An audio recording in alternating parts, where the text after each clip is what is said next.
अपनी कुल्हाड़ी से अपना पैर कौन काटता है? कोई मूर्ख होगा। मूर्ख भी ये प्रयास नहीं करता, क्योंकि दर्द होगा, एक आध बार मार भी देते तो ऐसी उम्मीद करना कि कोई जिसने हमारी मान्यताएं छीनी है वो हमें मान्यता देगा, वो हमें कुछ देगा, मूर्खता है, बेकार की बात है। टाइम खराब है, पैसा खराब है, ना उसको देना चाहिए और ना वो देगा। मतलब नियम ये कहता है, लॉजिक ये कहता है कि ना देना चाहिए ना वो देगा, पर वो खुशामद कराता रहेगा, या से करता रहेगा, मारता रहेगा, पीटता रहेगा, ताकि ये दोबारा से देव देवा मगर ना बन जाए। पर हम क्या करते हैं, जो हम याचना करते हैं, याचक करते हैं, कुछ मांगते हैं, तो हम उसको फिर मान्यता दे आते हैं। सवाल ये है, बात ये है कि हम जो याचना कर रहे हैं उसको छोड़ो। हमारी याचना से, हमारे मांगने से जो उसकी मान्यता मजबूत होती है बार बार, कि वो देव और देवा हो जाता है हर बार।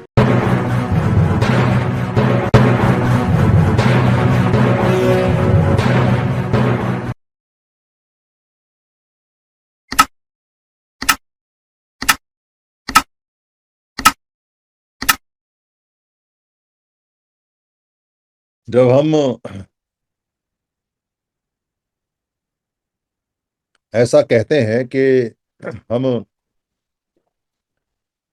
समन संघ के लिए कार्य कर रहे हैं, समन संघ के लिए कार्य करते हैं, तो हमको ऐसा आभास होता है कि हम समन संघ के लिए कुछ दे रहे हैं, उसकी सेवा दे रहे हैं, उसको बढ़ा रहे हैं, ऐसा आभास होता है। और इसका हमको अच्छा भी लगता है कि हम अपने समूह को, अपने संघ को कुछ सेवा दे रहे हैं, कुछ बढ़ा रहे हैं, कुछ अच्छा काम कर रहे हैं। पर समन संघ हमको क्या दे रहा है? जैसे ही हम समन संघ में अपना नाम लिखाते हैं, सेवादार में, उपठाक में अपना नाम लिखाते हैं, कार्यपालक के लिए कहते हैं, तो समन संघ हमको एक मान्यता देता है। और वो मान्यता हमारे जीने के लिए, हमारी एग्जिस्टेंस के लिए, हमारे अस्तित्व के लिए उससे ज्यादा बड़ी है जो हम समन संघ को देते हैं। देखने में ऐसा लगता है कि समन संघ ने हमें तुरंत कुछ नहीं दिया, पर समन संघ तुरंत देता है। और ये जो मान्यता है कि अब हम समन संघी हैं, ये समन संघ से मिलती है, पूरे समूह से मिलती है। और पूरा समूह इसको स्वीकार करके वापस रिटर्न करता है कि आज से आप समन संघ का हिस्सा हैं। और इस मान्यता को लेके हम कहीं भी भिड़ जाते हैं, लड़ जाते हैं, तर्क वितर्क में आ जाते हैं, क्योंकि ये मान्यता हमारे पीछे हजारों संघियों के खड़े होने का ठोस आधार हमको देती है। आभास नहीं देती, ठोस आधार देती है। तो समन संघ में शामिल होते ही हजारों लाखों लोगों का जो समनों का ठोस आधार है, वो एक समन संघी की सुरक्षा कवच के रूप में उसके मन मस्तिष्क में तुरंत ही उसको मिल जाता है। तो समन संघ को दिया तो हमने बहुत थोड़ा सा, मतलब थोड़ा कितना, एक इकाई, यानी हम एक हैं, एक इकाई हमने समन संघ को दी कि जी हम आज से समन संघ के उपठाक हैं, सेवादार हैं, सेवक हैं, संगी हैं, कार्यकर्ता हैं, कार्यपालक हैं। एक इकाई हमने दी, और बदले में समन संघ ने हमको पूरा संघ दिया और पूरी मान्यता दी। इस मान्यता के बिना हमारा कोई अस्तित्व नहीं है। जब तक ये मान्यता हमारे पास रहती है, हमें इसकी वैल्यू का एहसास नहीं होता। हमको लगता है कि हम संघ में काम कर रहे हैं, इसलिए संघ है। तो कई बार ऐसा गुमान हो जाता है कि लगता है कि समन संघ हमसे ही है, और कोई ज्यादा काम करता है तो उसको लगता है कि समन संघ उसके बिना कुछ नहीं है। पर वो कई बार गलती कर बैठता है, समन संघ को ही चैलेंज के रूप में, चुनौती के रूप में ले लेता है, अपने अस्तित्व को चेक करने के लिए, अपने आप को चेक करने के लिए कि मैं कितना बड़ा हो चुका हूं। पर वो ये भूल जाता है कि जितना बड़ा वो हुआ है या जितना बड़ा वो आगे होगा, वो समन संघ से है। वो समन संघ उसको बड़ा करता है, वो खुद से बड़ा नहीं है। अगर वो खुद से बड़ा होता तो पैदाइशी होता, बहुत पहले होता। और ऐसा नहीं है, समन संघ में आने के बाद में वो बहुत बड़ा होता है, क्योंकि पूरा समन संघ उसके पीछे होता है, छत्र छाया की तरह। कई बार व्यक्ति दिमाग में कहीं कोई पेच हिल जाता है तो चेक करने की कोशिश करता है, वहीं गलती कर लेता है। क्योंकि अगर चेक कर रहा है तो फिर संघ पे भरोसा नहीं है, अगर चेक करके देख रहा है तो फिर संघ का हुआ नहीं है। क्योंकि संघ को क्या चेक करना, माँ अपने बेटे को कब चेक करती है, बेटा अपनी माँ को कब चेक करता है कि तू मेरी माँ है या नहीं, या तू मेरा बेटा है या नहीं। वो तो जन्मों जन्मों का अटूट रिश्ता होता है, जो एक दूसरे के लिए जान ले भी सकते हैं और दे भी सकते हैं। अगर बेटा ये चेक कर ले कि तू मेरी माँ है या नहीं, तो खत्म। और माँ ये चेक कर ले कि तू मेरा बेटा है या नहीं, तो खत्म। अगर एक बार चेक कर लिया तो विश्वास टूट गया, डोर टूट गई। और फिर वो, आपने कबीर साहब का दोहा सुनाई है कि एक बार धागा प्रेम का टूटे और फिर जुड़ने से जुड़े नहीं, और अगर जुड़ जाए तो गांठ पड़ जाती है, मतलब वो बात नहीं रहती। इसलिए समन संघ में कभी अगर ऐसा लगे कि समन संघ में जो चीजें हैं वो हमसे हैं, मेरे से हैं, कोई व्यक्ति को ऐसा लगे, तो चेक करने की गलती ना करे। बल्कि पिछले समन संघ में जितने भी लोग हुए हैं, या पिछली जो भी कहानियां हुई हैं, उनमें अगर कोई ऐसा किरदार करेक्टर है जिसने चेक करने की कोशिश की है, तो उसको देख ले और उससे समझ ले और गलती ना करे। गलती करेगा तो ये जो संघ की छत्र छाया है ये उसके हाथ से फिसल जाएगी, और जीवन पर्यंत उसको मिलेगी नहीं। क्योंकि सारा खेल एक मान्यता का है, कि हम जितनी मान्यता देते हैं उसे 10,000 गुना, लाख गुना मान्यता हमको मिलती है। इस मान्यता को अगर आप ध्यान से देखोगे और ध्यान से अगर इसको मनन करोगे और पिछली मान्यताओं का ध्यान में लेके आएंगे हम, तो हम ये पाएंगे कि भारत में एक समय, जब इसका नाम भारत भी नहीं था, अशोक के समय इसको महाभारत बोलते थे, क्योंकि बहुत बड़ा भारत बनाया उन्होंने। महा माने बड़ा, और उससे पहले इसके 16 महाजनपद, और फिर छोटे छोटे गांव और छोटे छोटे शहर, वो सब रहे। कहीं कहीं कोई राजधानी टाइप ऐसा कुछ रहा, बड़े शहर। उस समय हम मान्यता देते थे, अगर कोई बाहर से आया, हम नामकरण करते थे अगर कोई बाहर से आया, हम उनकी सेवाएं लेते थे अगर कोई बाहर से आया, हम उनको कुछ दान के रूप में देते थे अगर वो याचना करें तो, अगर कोई बाहर से आया। और हमको कहीं किसी की मान्यता, किसी याचक की मान्यता की सपने में भी गुमान नहीं कि हमें किसी की मान्यता की जरूरत है। क्योंकि जिसको हम कुछ दे रहे हैं, हम अपने आप में मान्य हो गए, हम देव हो गए, देवी हो गए, देवता हो गए, देवा हो गए, देने वाले हो गए। ये मान्यता खुद ब खुद मिल जाती है। और ये मान्यता कब याचक में बदल गई, कब ये भिकमंगों में बदल गई, कब ये दबे कुचलों में बदल गई, कब ये मान्यता सारी सारी खत्म हो गई, जैसे जैसे संघ टूटता गया, जैसे जैसे हमारे इकट्ठे होने की पावर टूटती गई। बहुत बार बताया है कि किस तरह से धीरे धीरे करके टूटे हैं, किस तरह से धीरे धीरे भ्रम फैलाए गए, और किस तरह से हमारी ही टेक्नोलॉजी, हमारी ही एजुकेशन को लेके और हमें ही, हमारे ऊपर ही इस्तेमाल की गई। और चूंकि वो चूक थी, इसलिए वो काम किया उसने। तो मान्यता बदल गई, लोगों की संख्या उतनी है पर मान्यता बदल गई। अब देवा जो है वो याचक हो गए, और याचक हैं वो देवा हो गए, तो मान्यताएं बदल गई। तो आज के दिन भी हमारे जितने भी समण हैं, जो बहुत ज्यादा हैवी स्ट्रगलर हैं, जो बहुत ज्यादा हैवी संघर्ष करते हैं, दिन रात संघर्ष करते हैं, और जो किसी भी बात पे समझौता करने को तैयार नहीं है, ऐसे समण, उन समणों को, ऐसे लोग जिनको कभी हम मान्यता देते थे, उनसे हमारे जो लोग हैं बहुत सारे अलग अलग संगठन बना के मान्यता लेने की कोशिश करते हैं।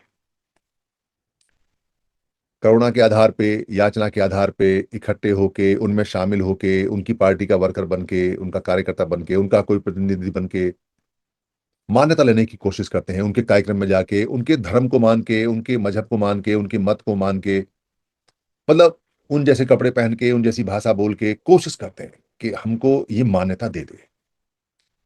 और इस मान्यता के लिए मरे जाते हैं। ये हमको मानते नहीं है, ये हमको दवा कुचला कहते हैं, ये हमको दलित कहते हैं, ये हमको शोषित कहते हैं, ये हमको शूद्र कहते हैं, ये हमको SC ST कहते हैं, ये हमको OBC कहते हैं, ये हमको पिछड़ा कहते हैं, ये हमको नीच कहते हैं। हम ऐसे नहीं है, हमको मान्यता चाहिए। वो मान्यता की उधर से याचना करते हैं, भीख मांगते हैं, हाथ जोड़ते हैं, कई बार लिखित में भी मांगते हैं, हम SC ST OBC हैं, हमारे साथ दया करो, हमारा रिजर्वेशन अलग से है, हमारे अंदर एट्रोसिटी एक्ट लगाओ, ऐसा करो, याचना करते हैं। तो जब याचना करते हैं तो याचना तो क्या स्वीकार होगी, मतलब नहीं। जिन लोगों ने बाजी पलटी है, जिन लोगों ने इतनी मेहनत से, इतने साम दाम दंड भेद से याचक से देव बन गए हैं, कंट्रोलर बन गए हैं, वो क्यों मान्यता देने लगे? कोई अपने पैरों से, अपने हाथ से अपने पैर कौन काटता है? अपनी कुल्हाड़ी से अपना पैर कौन काटता है? कोई मूर्ख होगा। मूर्ख भी ये प्रयास नहीं करता, क्योंकि दर्द होगा, एक आध बार मार भी देते तो ऐसी उम्मीद करना कि कोई जिसने हमारी मान्यताएं छीनी है वो हमें मान्यता देगा, वो हमें कुछ देगा, मूर्खता है, बेकार की बात है, टाइम खराब है, पैसा खराब है। ना उसको देना चाहिए और ना वो देगा। मतलब नियम ये कहता है, लॉजिक ये कहता है कि ना देना चाहिए ना वो देगा, पर वो खुशामद कराता रहेगा, याचक करता रहेगा, मारता रहेगा, पीटता रहेगा, ताकि ये दोबारा से देव देवा वगैरह ना बन जाए। पर हम क्या करते हैं, जो हम याचना करते हैं, याचक करते हैं, कुछ मांगते हैं, तो हम उसको फिर मान्यता दे आते हैं। सवाल ये है, बात ये है कि हम जो याचना कर रहे हैं उसको छोड़ो। हमारी याचना से, हमारे मांगने से जो उसकी मान्यता मजबूत होती है बार बार, कि वो देव और देवा हो जाता है हर बार। हर बार हमारे बच्चों के दिमाग में ये आता है, हमारे पिताजी मांगते मांगते मर गए, दिया नहीं, तो खुद मांगने की लाइन में लग जाता है, जैसे पिताजी वैसे ही बेटा, फिर उसका बेटा, फिर उसका बेटा। तो हम याचक और मांगता ही रहते हैं, और हम अपने पूरे जीवन की अस्तित्व की मान्यता उसको दे आते हैं। तुम देवा हो, हम याचक हैं। हम भूल जाते हैं कि देवा हम हैं, क्योंकि हम याचना कर रहे हैं, हमको पता नहीं है। तो जब हम याचना करते हैं, मांगते हैं, कहीं एप्लीकेशन लगाते हैं, कहीं हाथ जोड़ते हैं, किसी के जाके वर्कर बनते हैं वमनों के या किसी दूसरे के समणों के अतिरिक्त, तो हम उसको अपने सर पे बैठा के आते हैं। मिलता मिलता तो कुछ नहीं है, मिलेगा भी नहीं। लॉजिक ये कहता है कि मिलना नहीं चाहिए। अगर कोई देता है तो मूर्ख है वो, क्योंकि इतनी मेहनत से अगर सब कुछ हासिल किया है तो याचना करके कैसे दे देगा? रण होगा, रण में जो जीतेगा ले लेगा। और रण तो कई तरह का होता है, संवैधानिक रण है, मानसिक तो सबसे खतरनाक रण होता है। जो मानसिक युद्ध होता है वो सबसे खतरनाक होता है और सबसे बड़ा होता है। परमानेंट युद्ध जीतते हैं उसके अंदर, परमानेंट। वेपन से, हथियार से तो थोड़े बहुत समय के लिए होता है, किसी के पैसा वैसा छीनने से थोड़े बहुत समय के लिए, पर मानसिक रूप से जीता हुआ युद्ध तो हजारों साल तक, 500 साल तक, 100 साल तक, जब तक मेंटेन कर सके तब तक चलता है। मेंटेनेंस के ऊपर है कि कब तक उस मानसिक युद्ध में हम लकड़ियां डालते रहें ताकि वो जलता रहे और मानसिक गुलाम बना रहे, अपनी मानसिक स्थिति हमारे हवाले कर दे, अपने मन को हमारे हवाले कर ले, हमारे अपना मन हमारे पैरों के नीचे बांध दे। ये मानसिक युद्ध सबसे खतरनाक है, और ये मान्यता पे चलता है। तो जब भी हमारे लोग कहीं याचक बन के जाते हैं, किसी पार्टी के आगे, किसी न्यायालय के आगे, किसी अफसर के आगे, किसी संगठन के आगे, किसी ऐसे उसमें कार्यक्रम में जो उनका नहीं है, तो याचक को नीचे बैठने की भूमिका रहती है। उसमें इतनी तकलीफ नहीं है। तकलीफ यह है कि ऊपर वाले को मान्यता दे आते हैं।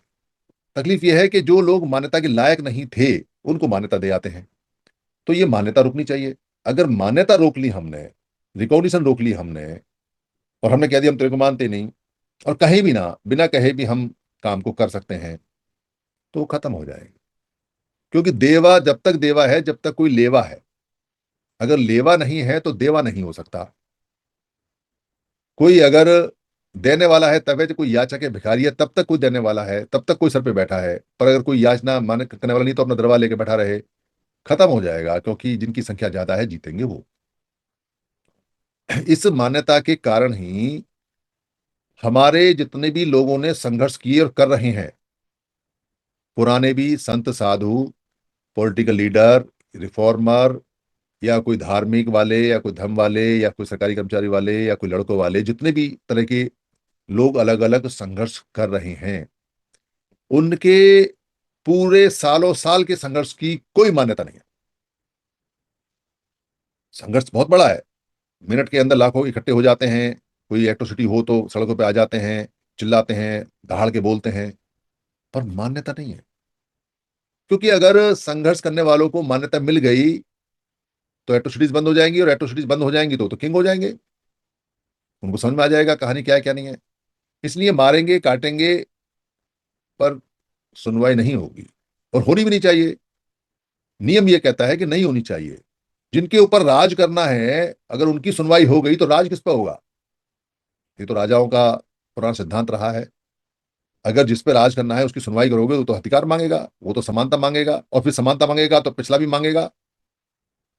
तुमने इतने सालों से हमें ये नहीं दिया, हमारा ये मुआवजा भी बनता है और ब्याज सहित मिलता है, ये भी मांगेगा। तो फिर राजा कहाँ राजा, वो तो भिखारी बन जाएगा। राजा तब तक राजा है जब तक सबको लूट के राजा बने। वो अपना क्या करता है? कुछ नहीं, अपना कुछ नहीं कमाता, अपना कुछ नहीं लाता। वो तो बैठ के चेयर पे बैठ के दरबारियों को आदेश देता है, वजीर को आदेश देता है, सेनापति को आदेश देता है, पुरोहित को आदेश देता है। वो तो आदेश देता है, और वो आगे सेनाओं को आदेश देते हैं, आगे अपने कर्मचारियों को आदेश देते हैं। वो कुछ करते थोड़ी हैं, वो तो कमांड करते हैं। और ये कमांड करने का काम तो समणों का था। समणों ने कमांड किया। बहुत सारे राजा रहे हैं, सारे समण रहे हैं, कितने राजा रहे हैं। पर अभी तो बाजी उल्टी है, क्योंकि बुद्ध बीच में आ गए। अब बुद्ध ने समझा दिया कि मन दो धारी तलवार है, इससे अच्छा काम भी हो सकता है, इससे खराब भी हो सकता है। बुद्ध ने समझा दिया कि जो मन को कंट्रोल कर सकता है वो खुद किंग हो जाता है, और जो मन को गुलाम बना लेता है वो जीरो भर गुलाम। बुद्ध ने बता दिया। अब ये जो बुद्ध ने बताया, बताया तो इसने था कि लोग अपना कल्याण करें। पर यहाँ पर दुष्ट लोग तो हैं, तो दुष्टों ने वो मन की जो पूरी पूरी विज्ञान और विज्ञान था उसको समझ लिया, और उनका भाई ये बिना हथियार के गुलाम बनाने का आइडिया बुद्ध का बहुत अच्छा है। तो कोई दोबारा ना सीखे, इसलिए बुद्ध की उस थ्योरी को खत्म किया। जैसे बताते हैं कि ताजमहल बहुत खूबसूरत बनाया, मुझे पता नहीं कहानी चलती है, ताजमहल बड़ा खूबसूरत बनाया और जिन्होंने बनाया उनके हाथ काट दिए ताकि कोई दूसरा ताजमहल ना बने, ऐसा करके। वैसे ही बुद्ध जो थे, उन्होंने बताया तो उन्होंने बुद्ध को ही समाप्त कर दिया, करे ये टेक्नोलॉजी इतनी बढ़िया है कि किसी और को समझ में ना आ जाए, कोई और को समझ में आ जाएगा तो वो किंग बन जाएगा, और बन सकता है, क्योंकि माइंड का खेल है, सारा मन का खेल है, मान्यता का खेल है। मन से मान्यता, और मान्यता से मन। तो हम और हमारे लोग कितने सालों से लगातार संघर्ष कर रहे हैं। अगर इस संघर्ष को कलेक्ट किया जाए, इसका संग्रह किया जाए, इसको सारे सारे जो काम हुआ है अब तक, अगर उसको एक साथ इकट्ठा किया जाए, तो हम 100 बार, अब तक 100 बार इस भारत को चला सकते थे। इतनी एनर्जी, इतनी ऊर्जा हमने इकट्ठी की, पर बिखरी हुई की। तो बिखरी हुई ऊर्जाओं की मान्यता नहीं होती। मान्यता होती है जब समूह एक साथ आता है। ये बात नहीं समझा पाया कोई हमें, ये बात नहीं बता पाया कोई कि हम जो संघर्ष कर रहे हैं वो बेकार है, उसका कोई मतलब नहीं है। हम जो संघर्ष कर रहे हैं वो उन लोगों से मान्यता के लिए प्रयास करते हैं कि हमारी सुन लो बाबा, हम आए हैं, ये संविधान में लिखा है इसको करो बाबा, ये कानून में लिखा है इसको करो बाबा, हमको ऐसा न्याय दो, हमारे साथ जस्टिस करो। हम उनको मान्यता दे रहे हैं जिनकी जिम्मेदारी थी, जिनको हमने जिम्मेदारी दी, और वो हमें देंगे नहीं। ये बात बिल्कुल स्पष्ट क्लियर है। बहुत है। एक बहुत बड़ी पार्टी है भारत के अंदर जो चलती है, जिसको बीएसपी बोलते हैं, सबसे ज्यादा लोग इकट्ठे होते हैं उसके अंदर। आज भी अगर उसकी सुप्रीमो चुटकी बजा दे, 4-5 लाख आदमी इकट्ठे कर सकती है। किसी में ताकत नहीं है, किसी में भारत में, जो चुटकी बजा के 4-5 लाख आदमी इकट्ठे, और पागल की तरह जाते हैं अपने अपने पैसे खर्च करके। किसी में ताकत नहीं है। तो अगर जन समूह की बात है, लोगों को इकट्ठा करने की, रैली करने की बात है, तो बीएसपी पार्टी की सुप्रीमो से बड़ा कोई हुआ नहीं अभी तक। भारत में इतनी गैदरिंग करने वाला नहीं हुआ, कोई रिकॉर्ड नहीं है कितनी बड़ी गैदरिंग हुई हो। पर मान्यता नहीं मिलेगी। कैसे मिल जाएगी मान्यता? मान्यता मिल जाएगी तो सर पे बैठ जाओगे, मान्यता मिल जाएगी तो प्रधानमंत्री बन जाओगे, मान्यता बन जाएगी तो मुख्यमंत्री बन जाओगे। मान्यता नहीं मिलेगी, मान्यता नहीं मिलेगी। आज का हमारा जो जैन जी है, चंद्रशेखर आजाद, वो लड़कों को इकट्ठा करके घूमता है, पर जितने जैन जी इकट्ठे हो उससे ज्यादा जैन जी इकट्ठे करके घूमता है, पर मान्यता नहीं मिलेगी। मान्यता नहीं मिलेगी। डॉक्टर अंबेडकर भारत के सबसे बड़े विद्वान, आधुनिक संविधान जो बनाता है, जो देश को चलाने की किताब बना रहा है, उसको मान्यता देने में दिक्कत आ रही है, विश्व रत्न कहने में दिक्कत आ रही है, हमारा सरताज कहने में दिक्कत आ रही है, हमारा सूरज कहने में दिक्कत आ रही है। वो जो बुद्ध जो दुनिया को सबसे बड़ी राह दिखाई, सम्मा सम दिखाया, उस समण महासमण को विश्व गुरु कहने में दिक्कत होती है। विश्व गुरु, दुनिया विश्व गुरु कहती है, पर भारत में जमीन में गाड़ देते हैं उसको। क्यों? क्योंकि मान्यता देंगे तो बाकी तो चेले बन जाएंगे सारे के सारे, कहीं के नहीं रहेंगे। वो कबीर था, वो रविदास जी, और वो इतने सारे लोग सब सामने तो चलाते हैं पूरे देश को। मान्यता नहीं मिलेगी। पर मान्यता लेनी भी नहीं है। सवाल ये नहीं कि मान्यता मिलेगी, मान्यता लेनी ही नहीं है। ये दिमाग से ख्याल निकाल देना है कि हमें किसी को ऊपर बैठा के मान्य बनाना है, और फिर वो हमें मान्य नहीं दे। हमें ऊपर बैठा के, अपने सर पे बैठा के मान्य नहीं बनाना है। और जब हम मान्य नहीं बनाएंगे तो मान्यता की आवश्यकता नहीं है। हम अपनी मान्यता खुद बनाएं। हम मान्य हैं और अपनी मान्यता खुद पैदा करेंगे। और जब हम मान्यता अपनी खुद पैदा करेंगे और खुद रिवाइव करेंगे उसको, तब हम दूसरे लोगों को मान्यता दें या ना दें, हम डिसाइड करेंगे। ये हो सकता है, और ये हुआ है, अगर हम सब इकट्ठे हो जाएं। बस ये मंत्र है कि हम सब इकट्ठे हो जाएं।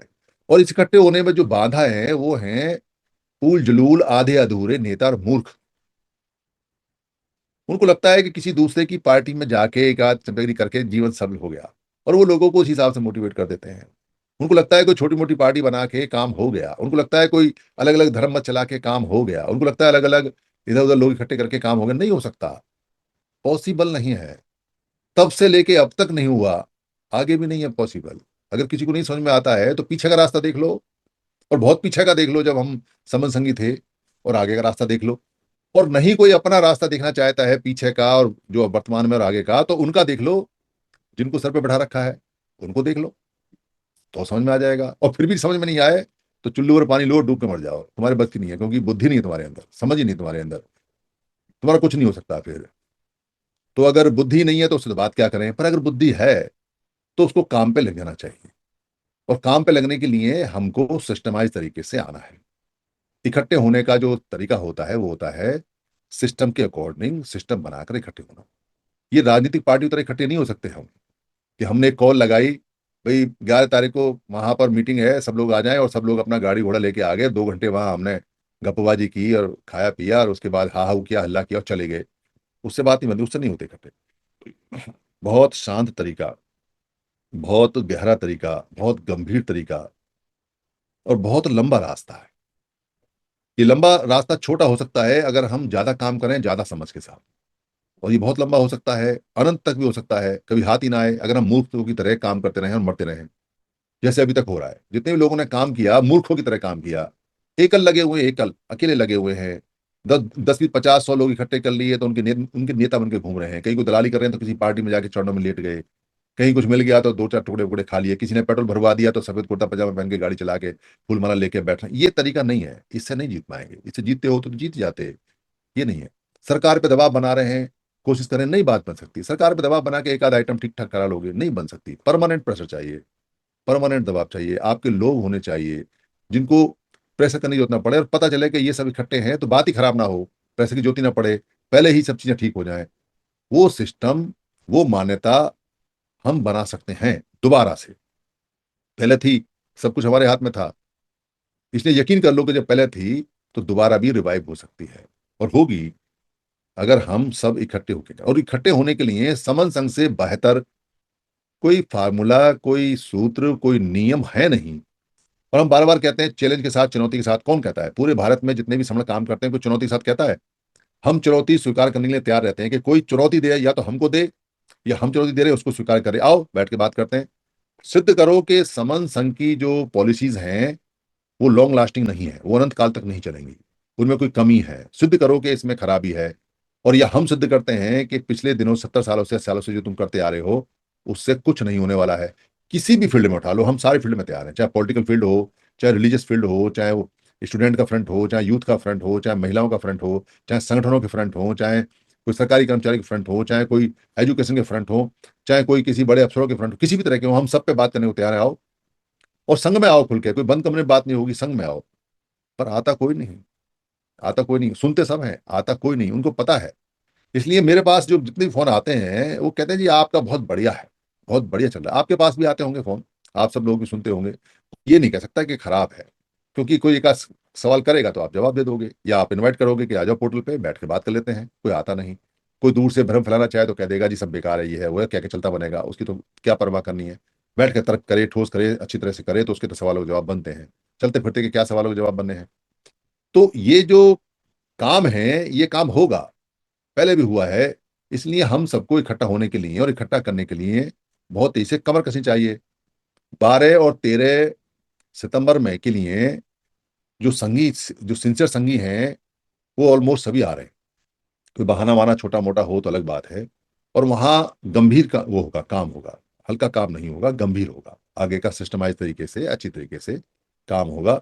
अब तक हमने समन संघ का नाम, मैं समन हूँ, समन की पहचान, समन की सभ्यता, समन की संस्कृति और समन के बारे में समन ग्रंथों के थ्रू जैसे भी मीटिंग करके, अपना वीडियो बना के, या जो भी कुछ करके हमने किया, आगे काफी नाम इसका जा चुका है। अब इसको सिस्टमाइज करने का समय तो खैर पहले आ गया था, पर बीच में जैसे मैंने बताया कि कभी कभी किसी को ये गुमान हो जाए कि आओ संघ को चेक कर लेते हैं कि संघ हमसे है या हम संघ से हैं, तो ऐसे जो चेकर होते हैं, जो चेक करने वाले होते हैं, बेचारे चेक करते हैं और चेक करने के बाद फिर रास्ता बंद हो जाता है। अगर संघ पे यकीन नहीं है और संघ से घात कर दिया तो फिर संघ उसके लिए रास्ता बंद कर देता है। तो तुम चेक कर रहे हो, जब तुमको सब कुछ बता दिया, सारे सवाल जवाब कर दिए, फिर भी चेक कर रहे हो, तुमको समझ नहीं आ रही बात, तुम क्या करोगे? जाओ जिस जहां जाना है, जिसको जैसे जाना है। तो ऐसा अगर कोई चेकर वेकर नहीं है तो कोई समस्या नहीं है।